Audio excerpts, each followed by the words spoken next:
Actually, Kirby, meron tayong good news, no? Mga kababayan, humina na si Bagyong Zoraida sa pagiging isang low pressure area. Kaya naman inalis na ng Pag-asa ang public storm warning signal sa ilang lalawigan sa Visayas at Mindanao.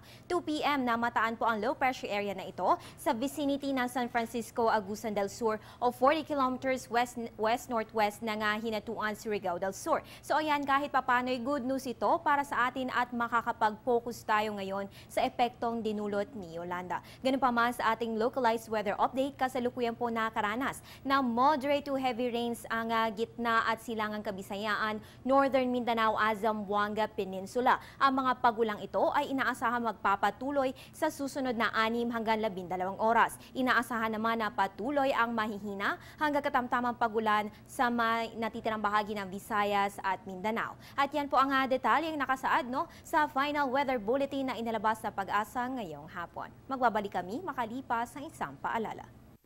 Teng, ang package.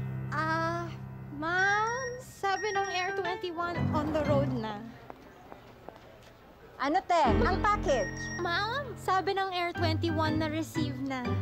Okay, very good.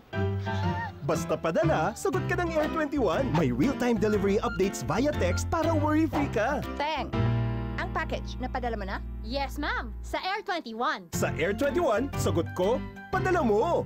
Mga kababayan, narito naman ang mga numerong dapat niyong tandaan sa oras ng pangangailangan. Narito po ang laging handa.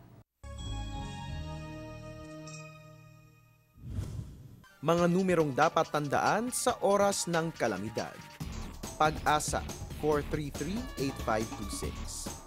NDRRMC 911-1406. MMDA Flood Control 882-4177. 117 naman para sa Philippine National Police. Philippine Coast Guard 527-6136. Philippine Red Cross 911-1876. Bureau of Fire Protection 729-5166. Kaalaman at kahandaan, susi sa kaligtasan. Isang paalala mula sa Panahon TV.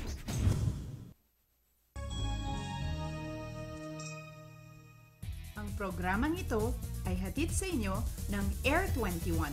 Sagot ko, padala mo! Mga kababayan, maging handa sa lahat ng oras at mag-monitor ng weather updates via Panahon TV Facebook at Twitter accounts at pati maging sa aming website sa www.panahon.tv.